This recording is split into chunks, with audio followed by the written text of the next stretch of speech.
Hey guys! So today we're going to be reading Song for a Whale by Lynn Kelly. I know I haven't seen you guys in a while, but yeah, we're starting a new book and I'll be reading chapters 1 and 2 today, so let's get started. Until last summer, I thought the only thing I had in common with that whale on the beach was a name. I sat with Grandpa after collecting shells and driftwood scattered along the shore and wildflowers from the dunes. The shells and driftwood were for Grandma and the flowers were for the whale. Grandpa had asked how's school going, and I told him it was the same, which wasn't good. I had been at school for 2 years and still felt like the new kid. Grandpa patted the sand next to him. Did you know she was probably deaf too? He signed. I didn't have to ask who he meant. The whale had been buried there for 11 years, and my grandparents had told me enough times about what happened that day. I shook my head. I hadn't known that, and I didn't know why Grandpa was changing the subject. Maybe he didn't know what to tell me anymore about school. The whale had beached herself the same day I was born. When she was spotted in the shallow waters of the Gulf, some people stood on the shore and watched her approach. My grandma ran into the cold February water and tried to push her away from land as if she could make a 40-ton animal change her mind about where she wanted to go. That was really dangerous. Even though the whale was weak by then, one good whack with a tail or flipper could have knocked Grandma out. I don't know what I would have done, jumped in like she did, or just stood there.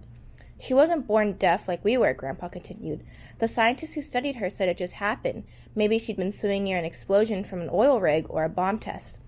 When Grandpa told the story, I saw it as clearly as if it were happening right there in front of me.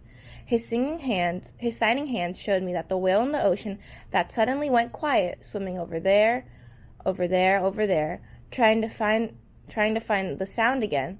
Maybe that was why she'd been there on our Gulf of Mexico beach instead of the deep ocean waters where she belonged. Say whales didn't swim so close to shore.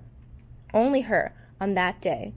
A whale can't find its way through a world without sound, Grandpa added. The ocean is dark and it covers most of the earth, and whales live in all of it. The sounds guide them through that, and they talk to one another across oceans. With the familiar sounds of the ocean gone, the whale was lost in their new silent world. A rescue group came to the beach and tried to save the whale, and they called her Iris. Grandma asked my parents to give the name to me too, since I'd entered the world as the whale was leaving it. After the marine biologists learned all they could about from her, she was buried right there on the beach, along with the unanswered question about what had brought her to the shore. We lived on that coast until the summer after second grade, when my family moved to Houston for my dad's new job. Since then, we went back just once or twice a summer. The good thing about our new home was that it was closer to my grandparents. I liked being able to spend more time with them, especially since they were both deaf like me. But we all missed the beach, and I missed being around kids like me. My old school had just a few deaf kids, but that was enough. We had our classes together, and we had one another. But it's different for us, Grandpa sighed. Out here, there's more light, and all we need is our own small space to feel like home.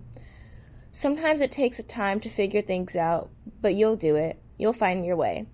I wish I'd asked him then how long that would take. Chapter 2. I'd come to the conclusion that sending me to the office was Miss Khan's only joy in life. They made me responsible for her happiness in a way, but I tried to slip into class without her noticing. I was only a minute late this time, and I had a really good reason. She pointed towards the front office door before I could drop into my chair. When I got back to the room with my tardy pass, Miss Khan said to the interpreter, Mr. Charles, "Tell Iris to move over next to Nina so she can catch her up." She usually talked around me like that. Mr. Charles had told her so many times that she could just talk to me, and she would interpret the message instead of always saying, "Tell Iris." Finally, he gave up reminding her. She was never going to get it. Also, I didn't need help catching up, and I for sure didn't want it from Nina. "I'll catch up myself," I sighed. When Mr. Charles voiced that for Miss Khan, her face turned even meaner than usual, which I hadn't thought was possible. She didn't say anything else, just jerked a pointer finger to the space next to Nina's desk. The plan made sense to Miss Khan because she thought Nina was the smartest person in class, and Nina thought she knew sign language. She checked out a library book about it, and so that made her an expert. Some people have the kind of confidence that lets them get away with being clueless. Nina signed something to me, and I slid my desk over to her territory. I asked Mr. Charles, did she just call herself a giant squirrel? He clamped his lips together and looked away while answering. I think she meant great partner. That was what I'd figured, but trying to make Mr. Charles laugh was one of my favorite things.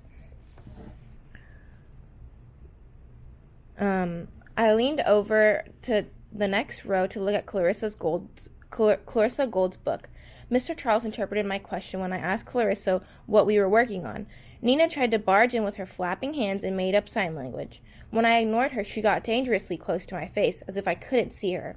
My eyes stayed on Mr. Charles, since he actually did know what he was doing. Nina's hands were like a swarm of flies I wanted to swat away, so it felt good to flick the wrist of an open hand and sign, "Stop it," to her. Mr. Charles interpreted that. He added that it might be distracting to have two people signing at the same time. Usually he didn't jump in like that because he wanted me to take care of things for myself, so Nina must have been annoying him too. After a few minutes, Miss Kahn came by to ask Nina, "Are you doing okay helping Iris?" "Yes, I think she's catching on," she answered. Catching on. I looked back down at my work so I wouldn't turn into one of those cartoon characters with steam shooting out of their ears. After I scribbled down the last answer in the workbook, I slammed in, closed, and signed, "Finish." I was about to take out my phone so I could read the new issue of Antique Radio magazine I downloaded that morning. If I opened a book on my desk, I could probably read some of the magazine by looking down at the open phone on my lap. While my hand was sliding to my backpack, Miss Kahn said something to me and pointed at her mouth. She tried that before, as if it would magically help me understand her. One night at dinner, I told my parents, "Hey, I'm not deaf anymore." Miss Kahn pointed at her lips while she talked, and everything was perfectly clear. "Can't believe you didn't think of it." On the first day of school, Miss Kahn tried to hold Mr. Charles' hand still to force me to read her lips instead of watching his signing. I didn't catch what Mr. Charles said to her, but she let go of his hand like she touched a hot stove and didn't try that ever again. We ignored the lip pointing, and Mr. Charles interpreted what Miss Kahn said. I'd have to redo my poetry assignment from last week. That didn't make sense. The poem I'd turned in was really good. When Miss Kahn turned with my paper, she looked like she'd just bitten into a sour pickle, a normal expression for her. But right then, it looked like she was smelling something really bad at the same time she was biting that pickle. The red ink was the first thing I noticed when Miss Kahn handed back my paper. In the margin were the words, "This does not rhyme," which wasn't true. The poem came from a sign language storytelling game I used to do with Grandpa. One of us would start a story and we'd take turns adding onto it, one sign at a time.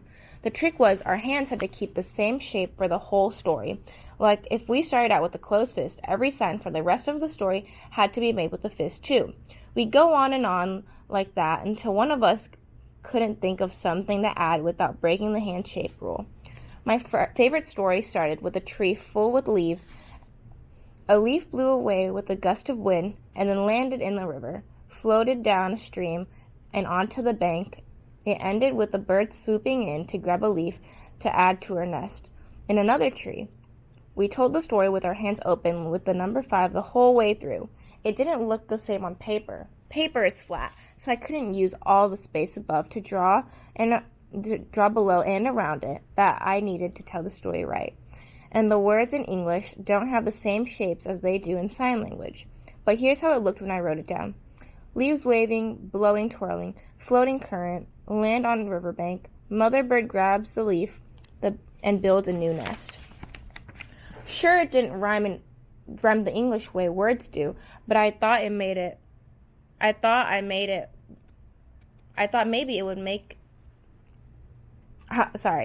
Sure, it didn't rhyme the way English words do, but I thought maybe it would be okay to turn in if I explained all that. At the top of the paper, I'd written a note about the poem. I wondered if Miss Kahn had even read that part. A red line crossed through the poem, ruining it. I took out my own red pen and glared at Miss Kahn below her. Below her, "This does not rhyme" message, I wrote. It does to me. Ever since Grandpa died, I wondered if he could still see me, if he was with me in some way.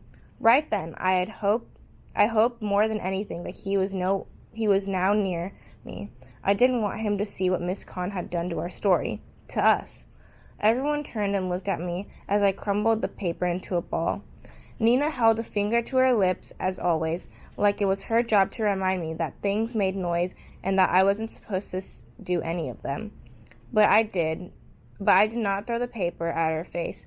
I flung it across the room, where it landed in the trash can, followed by the tree and the leaves, and the river and the bird with her new nest, all slashed to pieces by a red line. All right, that was the end of chapter 1 and 2. Thank you guys so much for listening. I hope you enjoyed Song for a Whale, and stay tuned for chapters 3 and 4. Bye!